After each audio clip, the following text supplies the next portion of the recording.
Hello दोस्तों, आपका स्वागत है मेरे चैनल एमपी डिजिटल एजुकेशन पर। आज हम बात करने जाने वाले हैं एमपी डीएलएड फर्स्ट ईयर के एवं सेकेंड ईयर के सब्जेक्ट बाल व्यवस्था एवं बाल विकास। ये आपका फर्स्ट ईयर में मेनली होता है, लेकिन आज हम बात करेंगे जीन प्याजे के संज्ञानात्मक विकास का सिद्धांत के बारे में, जो कि आपको फर्स्ट ईयर व सेकेंड ईयर दोनों में बहुत ही इम्पोर्टेंट व महत्वपूर्ण होता है ये टॉपिक। आज हम इसको जीन प्याजे के सिद्धांत को फुल डिटेल में समझेंगे व एक एक पॉइंट्स को समझेंगे।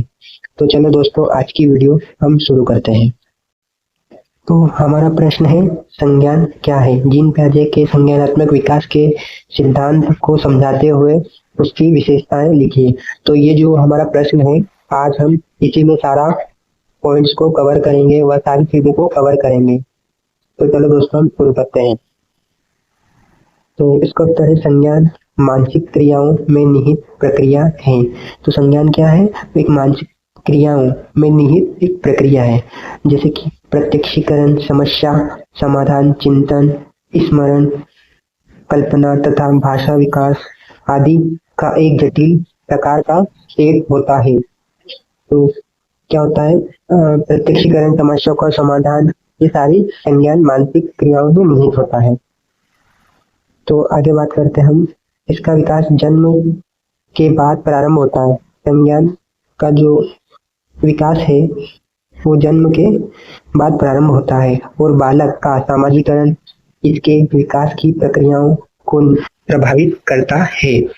चलो इसको थोड़ा जूम कर लेते हैं। चलो, प्रभावित करता है। संज्ञान की क्षमता द्वारा बालक अपने वातावरण को समझने का प्रयास करता है। जो संज्ञान होता है उसकी क्षमता के द्वारा बच्चा अपने आसपास के वातावरण को समझने का प्रयास करता है। उसके बाद वातावरण के उद्दीशकों के प्रति अनुक्रिया प्रकट करता है। तो चलो आगे देखते हैं। जीन प्याजे का सिद्धांत क्या होता है? जीन प्याजे स्विट्जरलैंड के मनोवैज्ञानिक थे। कहाँ के थे वो? स्विट्जरलैंड के मनोवैज्ञानिक थे। प्याजे का मानना है कि जैसे जैसे बच्चों में जैविक परिपक्वता आती है, वैसे वैसे वह वस्तुओं के बारे में अपने दिमाग में अवधारणा बना लेता है। जैसे जैसे बच्चे को परिपक्वता आती है, वैसे वैसे बच्चा अपने दिमाग में अवधारणा बना लेता है। और आगे क्या बोलते हैं? जीन प्याजे के अनुसार बच्चे सक्रिय ज्ञान निर्माता तथा नन्हे वैज्ञानिक हैं। बच्चे जो है वो नन्हे वैज्ञानिक के तौर पर रहते हैं। वो नई नई चीजें सोचते हैं, करते हैं, है ना। जो संसार के बारे में अपने सिद्धांतों की रचना करते हैं। जो संसार है उसके बारे में जानते हैं, वो अपने सिद्धांतों को समझते हैं। तो चलो अगला पॉइंट आता है। प्याजे के अनुसार बच्चों की सोच एडल्ट के प्रकार में अलग होती है, ना कि मात्रा में।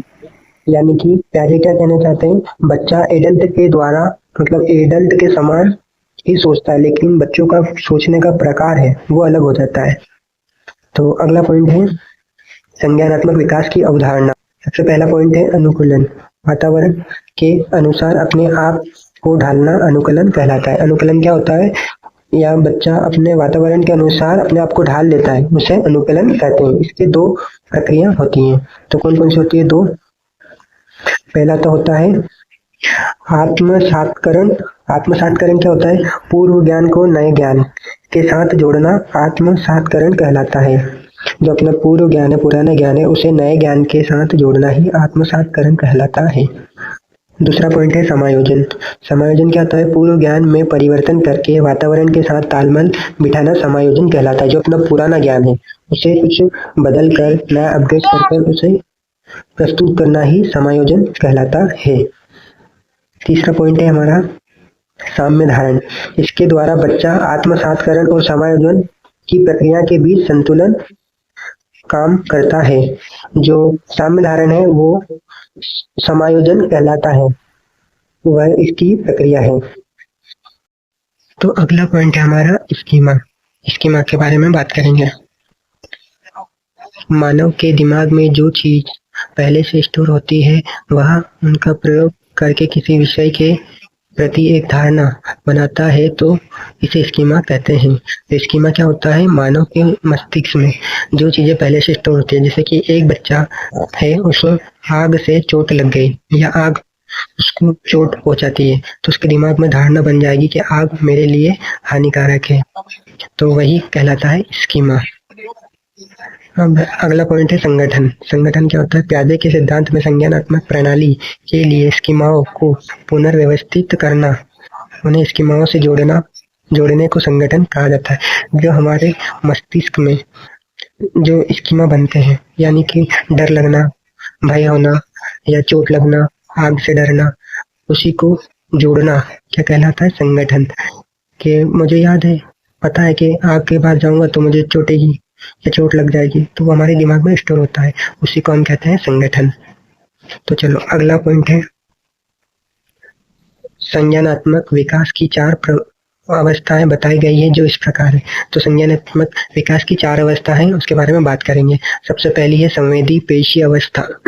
इस अवस्था में बच्चा अपनी ज्ञानेंद्रियों के माध्यम से सीखता है।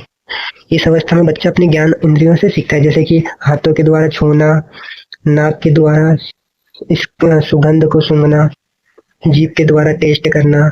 जन्म से 2 वर्ष तक यह अवस्था चलती है। जो जन्म से 2 वर्ष तक यह अवस्था चलती है, यानी बच्चे अपने ज्ञान इंद्रियों के द्वारा सीखते हैं। इसमें वस्तु स्थायित्व का गुण आ जाता है, यानी बच्चा अपने दिमाग में वस्तुओं की छाप बनाना शुरू कर देता है, जिससे वह छिपी हुई वस्तु को भी ढूंढ लेता है। यानी कि अपन जब अंधेरे में जाते हैं, अपने घर में अंधेरा होता है, तो हमें ध्यान देता है कि कहाँ पर कौन सी वस्तुएं रखी हैं वैसे। तो चलो दोस्तों, अब हम संज्ञानात्मक की दूसरी अवस्था पढ़ेंगे। दूसरी अवस्था है पूर्व संक्रियात्मक अवस्था। यह अवस्था 2 वर्ष से 7 वर्ष तक चलती है। ये जो अवस्था है, ये 2 वर्ष से 7 वर्ष तक चलती है। यह क्रिया करने से पहले की अवस्था है। इसमें बच्चा सामने आने वाली चीजों को देख पाएगा, समझ पाएगा, लेकिन क्रिया नहीं कर पाएगा। जैसे कि इस स्टेज में बच्चा प्रतीकों का उपयोग करने में निपुण हो जाता है। जैसे साइकिल शब्द सुनकर उसके दिमाग में साइकिल की एक फोटो बन जाती है ना। जैसे कि साइकिल के बारे में सोचेगा वो, साइकिल का जैसे ही नाम सुनेगा तो उसके दिमाग में साइकिल की इमेज बन जाएगी, है ना। तो इस अवस्था में लक्ष्य निर्देशित व्यवहार की क्षमता आ जाती है। तो चलो अगला पॉइंट है अपना, इसी के अंदर जीववाद क्या है। जब बच्चा सजीव और निर्जीव जीव वस्तुओं में अंतर नहीं कर पाता है तो उसे क्या कहते हैं? जीववाद। और दूसरा है अहं केंद्रित। जब बच्चा यह सोचना शुरू कर देता है कि जो वह कर रहा है, सोच रहा है, वह सब ठीक है, इसे अहं केंद्रित कहते हैं। यानी कि जो बच्चा कर रहा है, सोच रहा है, वही सब उसके लिए ठीक है, तो यह होता है अहं केंद्रित। और तीसरा है अपल टावी। इसमें बच्चा वस्तुओं, संख्याओं, समस्याओं आदि को उलटना पलटना नहीं सीखता है। और अगला पॉइंट है हमारा मुद्रा, संप्रत्यय, दूरी, भार, ऊंचाई की योग्यता आदि की अवधारणा की कमी इसी अवस्था में होती है। जो अपना होता है ऊंचाई और मुद्रा, संप्रत्यय यानी पैसों की, लालच, दूरी, भार आदि सब इसी में कमी होती है। तो चलो आगे बढ़ते हैं अपन। तो चलो अगला पॉइंट है हमारा केंद्रीकरण। इसको देखते हैं। केंद्रीकरण क्या है? एक समय में किसी वस्तु की केवल एक ही विशेषता पर ध्यान दे पाने की प्रकृति को केंद्रीकरण कहते हैं। यानी बच्चे को पढ़ा रहे हैं अपन पेड़ के बारे में, तो बच्चा पेड़ के बारे में ही सोचेगा, उसे ही केंद्रीकरण कहते हैं। अगला है संरक्षण। अगर किसी वस्तु के आकार या आकृति में बदलाव करने तो उसकी मात्रा पर कोई प्रभाव नहीं पड़ता, लेकिन बच्चा इसको नहीं समझ पाता। जैसे कि यदि हमारे पास बर्फ है तो हम उसे पिघला देंगे तो वो पानी बन जाएगा, और फिर उसे हम बच्चे को दिखाएंगे तो बच्चा समझ ही नहीं पाएगा कि ये कम हो गया है, ज्यादा हो गया। बच्चे को ये समझ विकसित नहीं होती है। तीसरा पॉइंट है हमारा मूर्त संक्रियात्मक अवस्था। इसमें क्या होता है? यह अवस्था 7 वर्ष से 11 वर्ष तक चलती है। ये मूर्त संक्रियात्मक अवस्था है जो वो 7 वर्ष से 11 वर्ष तक चलती है। इस अवस्था में बच्चा सामने रखी हुई चीजों को देखकर ही कुछ कर सकता है। यानी कि बच्चे के सामने साइकिल है तो वो उसके बारे में सोचेगा, देखेगा और समझेगा और तर्क लगाएगा और उसके बारे में चिंतन कर सकता है। इस अवस्था में अपल टावी रिवल्सिविटी, जीववाद, मुद्रा, भार, संरक्षण, क्रमबद्धता की योग्यता आदि अवधारणा का गुण आ जाता है। तो इस अवस्था में ये सारी चीजें का गुण आ जाता है बच्चों में। और अगला है आगमनात्मक तर्कणा भी इसी अवस्था में आ जाता है, यानी जब बच्चा उदाहरण के ऊपर आधारित होकर तर्क करने लगता है। बच्चे को उदाहरण देंगे और उसके ऊपर तर्क करेगा, इस अवस्था में होता है। आगे देखते हैं इसका उदाहरण। पेड़ जरूरी है या नहीं। यदि बच्चों से हम क्वेश्चन पूछेंगे कि पेड़ हमारे लिए जरूरी है या नहीं, तो हमारे लिए बच्चा जवाब देगा, क्या देगा, क्योंकि हमें ऑक्सीजन मिलता है या लकड़ी मिलती है, फल फूल मिलते हैं आदि। ये सब उदाहरण देगा बच्चा और उत्तर भी देगा। तो चलो आगे अपन देखते हैं अगला क्या है। तो हमारा चौथा पॉइंट है औपचारिक संक्रियात्मक अवस्था। औपचारिक संक्रियात्मक अवस्था ये अपनी चौथी और आखिरी अवस्था होती है। यह अवस्था 11 से 15 वर्ष तक की है। ये 11 से 15 वर्ष तक होती है मानसिक अवस्था। यह संज्ञान की सर्वोच्च अवस्था है, यानी सर्वोच्च यानी आखिरी। इसमें बच्चा अमूर्त चिंतन करने लग जाता है, मतलब इसमें बच्चा चिंतन करने लग जाता है। इसमें बच्चा नियमों के ऊपर तर्क करने लगता है। नियमों के ऊपर, जैसे कि स्कूल 9 से लगता है तो 5 बजे तक, तो उसमें बच्चा तर्क लगता है कि क्यों बनाया है स्कूल का नियम, इसमें हम क्या क्या करते हैं और ये हमारे लिए क्यों लाभकारी होता है स्कूल के नियम। तो चलो आगे चलते हैं। प्याजे के सिद्धांत की आलोचना। प्याजे ने मानसिक विकास के चरणों के क्रम को अपरिवर्तनशील बताया है।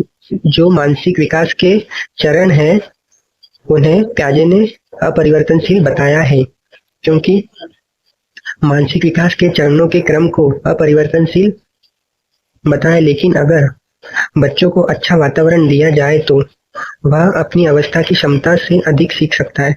ये तो वातावरण के ऊपर निर्भर रहता है, जैसे कि बच्चे को कितना सीखना है, वो कितना ज्यादा सीखना है, उसके वातावरण जितना अच्छा होगा बच्चा उतनी जल्दी सीखेगा।